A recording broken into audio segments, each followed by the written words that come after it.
respected. I really never understood why it was considered. I mean, I respected it in the sense, and I understood that people really enjoyed it, and that stylistically it's very exciting, and it's definitely very influential, and it's very much of a time and of a place.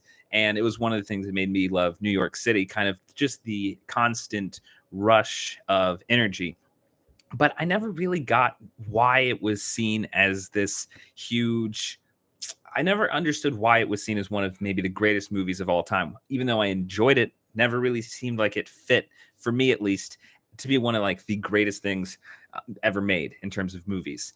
This last time that I watched it, I really was surprised at just how off base I was in my opinion of it before.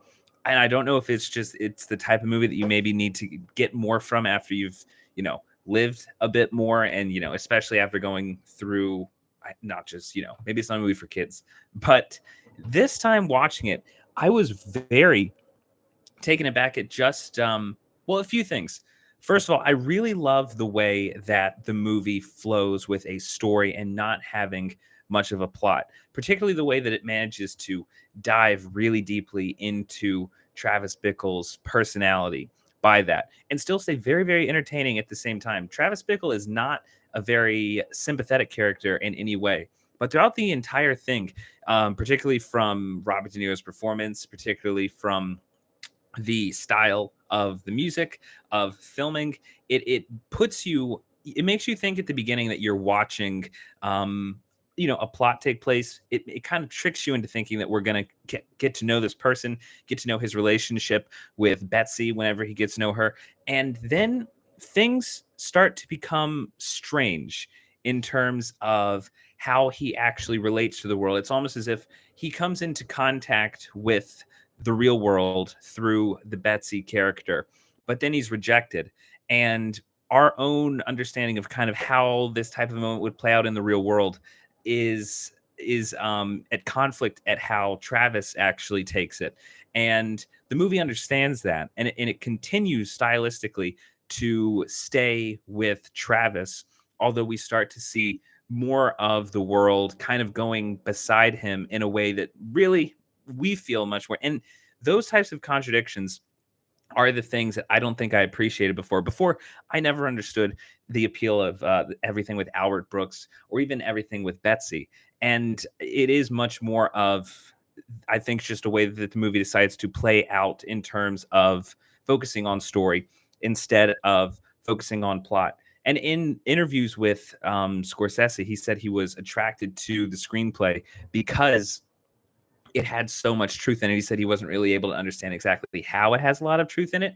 He just said that it was a feeling that he had, and he was then just trying to put that on screen in his most interesting way he possibly could. But Paul Schrader has said that the whatever that feeling is of truth is really just the contradictions that are constantly at work. For instance, Travis Bickle kind of rails against the filth and the scum of the city, and he wants to see it washed away by a great rain, while at the same time, anytime he has any free time, he does nothing but spend all of this time in this scum. He starts to fall in love with this Betsy person who is very much more of a modern, maybe run-of-the-mill type person. And he ends up kind of throwing her away because he tries to bring her into the scum of the world, and she rejects negatively towards it. Then he then goes to a prostitute who lives in the scum and then tries to make her more like an everyday person who needs to see how the world should be. And he always constantly sets himself up for failure. And we have to spend time with this person trying to understand what the contradictions are that he's trying to hold in his head, but it's making him go absolutely crazy. And I think that is what is the coolest thing about this movie. And I've been thinking about this in comparison to other movies where you're kind of with someone who is losing track of their mind. And I think this does hold up so much more than any movie that I can think of, because it constantly has these contradictions that it's balancing out and does such a good job of balancing out.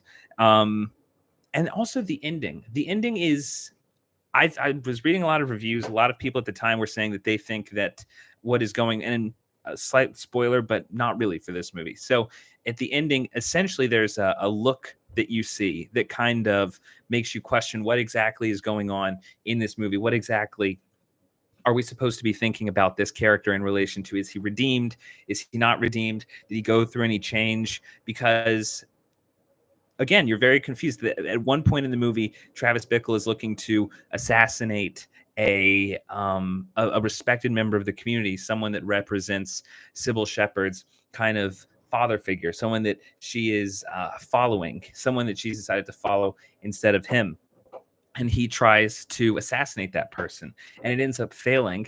And we know that if he had succeeded in that, he would be in prison, he would be reviled. There would be no way that redemption would even be a positive thing for him, because he would just be seen as nothing more than a low-life criminal. But at the same time, the end of the movie actually shows that he's seen as a hero, because what he actually does is he destroys Jodie Foster's father figure, who is a pimp.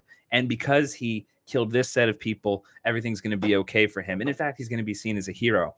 And I think that's why the ending makes the movie so interesting, because it's a successful way of leaving this character alone in his world, but it's kind of like an ultimate contradiction. What he actually did, you can't really tell if it's right or wrong, because the public supports the way the ending ended up resulting. And I think it does happen in the real world, what we actually see. I don't think that it's a dream. But what we see in the end is effectively Travis showing us that he is still evil in a lot of ways. He still has a lot of destruction that is probably going to come out at some point. And maybe the last time it was a positive thing, but the next time it's not really going to be so much of a positive thing. Although, and even still, there's a contradiction there, because, if it was taking place in the real world, the Sybil Shepherd character, she kind of extends some grace towards him near the end, and he really just says, hey, it was what it was, let's move on. Like, there are so many things about whether or not he was redeemed, whether or not maybe he was redeemed, but you're not exactly sure what that means if you continue to behave the same way you were continuing before. I think that's the type of, and I think that might be what makes Taxi Driver so influential, is that the movies that say that they embrace these types of things, movies like Zodiac, movies like Batman, which is out right now, movies like Joker, I think it is the contradiction of living your life a certain way, behaving a different way, society having certain rules that you have to follow, but they'll bend the rules if you do kind of something wrong, but that benefits kind of what people think is maybe a greater good. All of this stuff is constantly bouncing around. You've got someone like Paul Schrader, the writer, who is always so serious, so I would say risks pretension with his themes that he goes on and on about. But then it's directed by someone like Martin Scorsese, who also has that same quality in terms of deeply religious, deeply thought out themes, but he kind of always goes about it in a way that's more focused on entertainment and energy and constantly on the move. And these two things working together, it's a really incredible collaboration. And it makes for a really, really, really good movie, a movie that only it's been 3 times now until I realize not realize, but feel what feels like everyone says is so good about this movie. So give me your thoughts on Taxi Driver. Have you seen it? How many times have you seen it? Why do you think it has the staying power that it does have? So leave your comments below. And as always, please subscribe to 5 Minute Critic for future updates on reviews and movie news.